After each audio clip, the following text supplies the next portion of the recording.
A Dance in Fire, Chapter 5, by Wahin Jarth. Soap!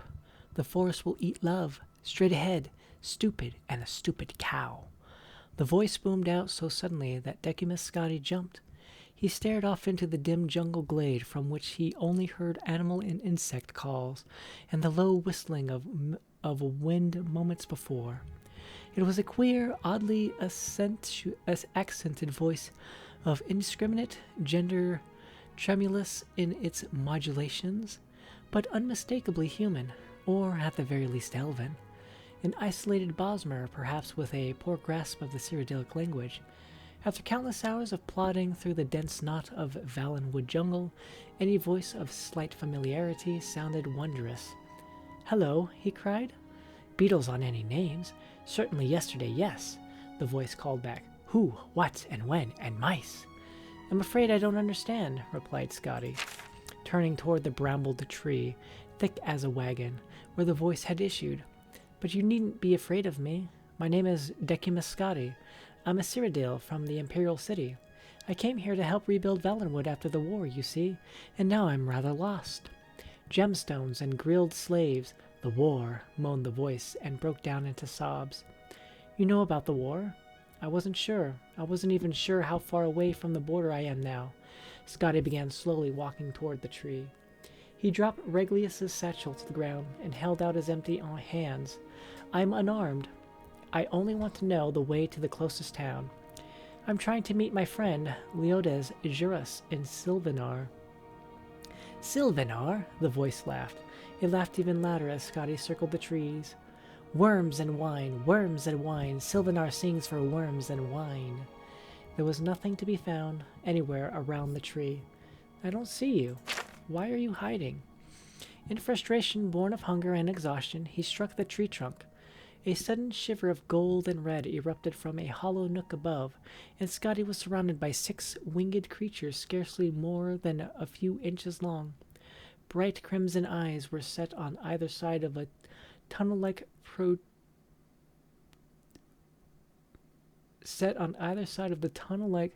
protuberances, the animals' always open mouths. They were legless, and their thin, rapid beating, arrate wings seemed poorly constructed to transport their fat, swollen bellies, and yet they darted through the air like sparks from a fire. Whirling around the poor clerk, they began chattering what he now understood to be perfect nonsense. Wines and worms, how far from the border am I? Academic garnishes, and alas, Leodes Jurus. "Hello. I'm afraid I'm unarmed. Smoke and flames, and closest town is dear Oblivion, swollen on bad meat and indigo nimbus, but you needn't be afraid of me." "Why are you hiding? Why are you hiding? Before I begin to friend, love me, Lady Zulieka." Furious with the mimics, Scotty swung his arms, driving them up into the treetops. He stomped back to the clearing and opened up the satchel again, as he had done some hours before.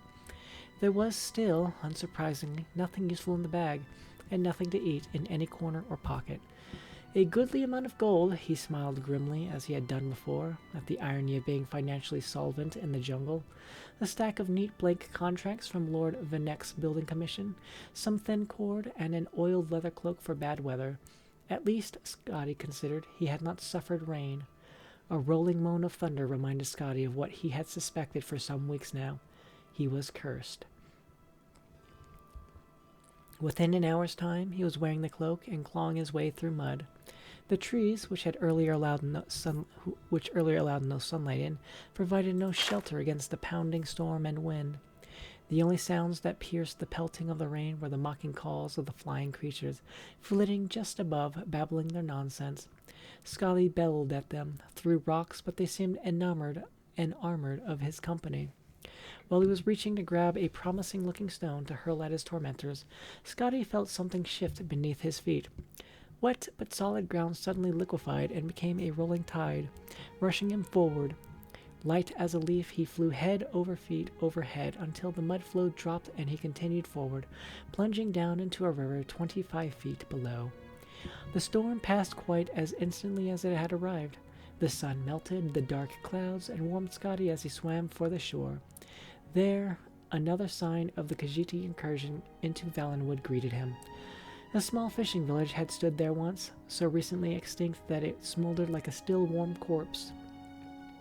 Dirt cairns that had once housed fish by the smell of them had been ravaged, their bounty turned to ash. Rafts and skiffs lay broken, scuttled, half submerged. All the villagers were no more, either dead or refugees far away. Or so he presumed. Something banged against the wall of one of the ruins. Scotty ran to investigate. "My name is Decimus Scotty," sang the first winged beast. "I'm a Cyrodiil from the Imperial City. I came here to help rebuild Valenwood after the war, you see, and now I'm rather lost." I swell to maculate, ape neck," agreed one of his companions. "I don't see you. Why are you hiding?" As they fell into chattering, Scotty began to search the rest of the village. Surely the cats had left something behind, a scrap of dried meat, a morsel of fish sausage, anything. But they had been immaculate in their complete annihilation. There was nothing to eat anywhere.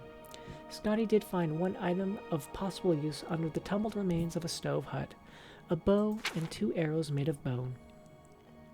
The string had been lost, likely burned away in the heat of the fire, but he pulled the cord from Reglius's satchel and restrung it. The creatures flew over and hovered nearby as he worked. "The convent of sacred Leodes Juras? You know about the war, worms and wine. Circumscribe a golden host ape neck." The moment the cord was taut, Scotty knocked an arrow and swung around, pulling the string tight against his chest. The winged beasts, having had experience with archers before, shot off in all directions in a blur. They needn't have bothered. Scotty's first arrow dove into the ground 3 feet in front of him. He swore and retrieved it. The mimics, having likewise had experience with poor archers before, returned at once to hover nearby and mocking Scotty. On his second shot, Scotty did much better, in purely technical terms. He remembered how the archers of Felnesti looked when he pulled himself out from under the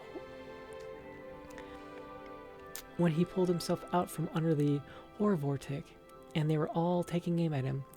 He extended his left hand, right hand, and right elbow in a symmetrical line, drawing the bow so his hand touched his jawline, and he could see the creature in his sight, like the arrow was a finger he was pointing with.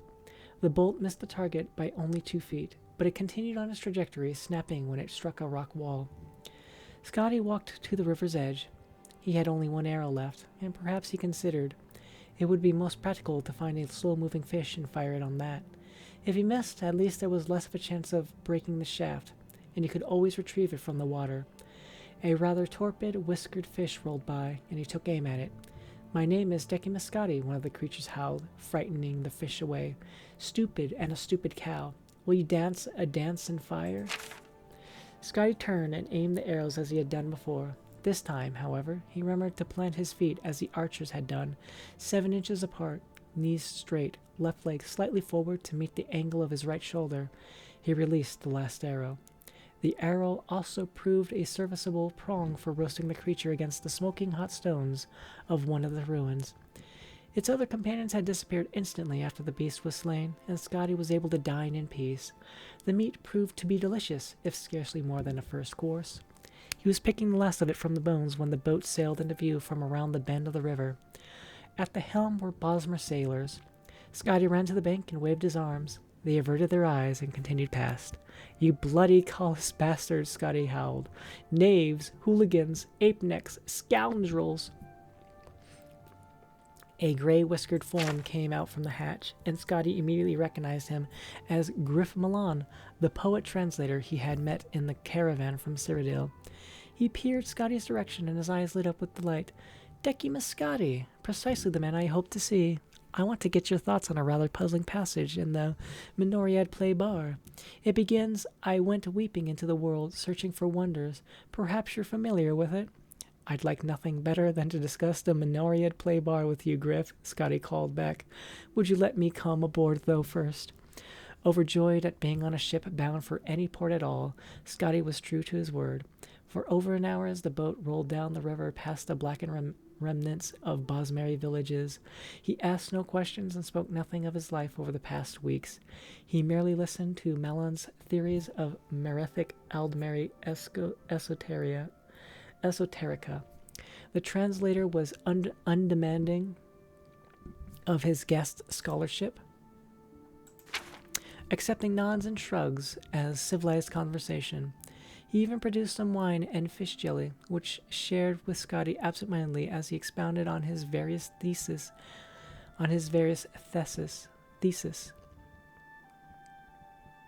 Finally, while Milan was searching for a reference to some minor point in his notes, Scotty asked, rather off subject, but I was wondering where we're bound.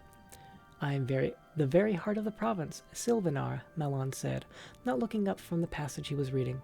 It's somewhat bothersome, actually, as I wanted to go to Woodhearth first to talk to a Bosmer there who claims to have the original copy of Dirith Yalmilayad, if you can believe it.